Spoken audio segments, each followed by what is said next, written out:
കുന്നംകുളത്ത് ഓൺ ചെയ്ത് നിർത്തിയിട്ടിരുന്ന ഇലക്ട്രിക് ഓട്ടോറിക്ഷയിൽ കളിക്കുന്നതിനിടെ വാഹനം മുന്നോട്ട് നീങ്ങി കിണറ്റിലേക്ക് മറിഞ്ഞ് 4 വയസ്സുകാരി അത്ഭുതകരമായി രക്ഷപ്പെട്ടു.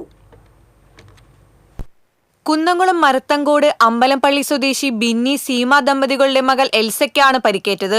കുട്ടിയെ നിസാര പരിക്കുകളോടെ ആശുപത്രിയിൽ പ്രവേശിപ്പിച്ചു. ഓട്ടോറിക്ഷ ഡ്രൈവറായ കുട്ടിയുടെ അമ്മയുടെ പിതാവ് ഉച്ചഭക്ഷണം കഴിക്കുന്നതിനായി വീട്ടിലേക്ക് വന്ന സമയത്താണ് അപകടം നടന്നത്. വീട്ടിലെത്തിയ അദ്ദേഹം ഇലക്ട്രിക് ഓട്ടോറിക്ഷയുടെ ചാവി ഓഫ് ചെയ്യാൻ മറന്നിരുന്നു. ഈ സമയം ഓട്ടോറിക്ഷയിൽ കയറിയ എൽസ അബദ്ധത്തിൽ വാഹനത്തിന്റെ ആക്സിലേറ്റർ കൊടുത്തതോടെ നിയന്ത്രണം വിട്ട് വീടിന്റെ സമീപത്തെ കിണറ്റിലേക്ക് മറിയുകയും കുട്ടി കിണറ്റിൽ അകപ്പെടുകയുമായിരുന്നു.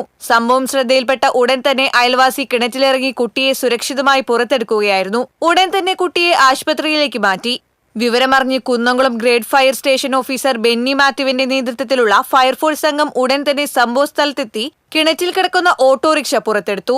Kunnamkulam station house officer SR Saneesh കുമാറിന്റെ നേതൃത്വത്തിലുള്ള പോലീസ് സംഘവും സ്ഥലത്തെത്തി.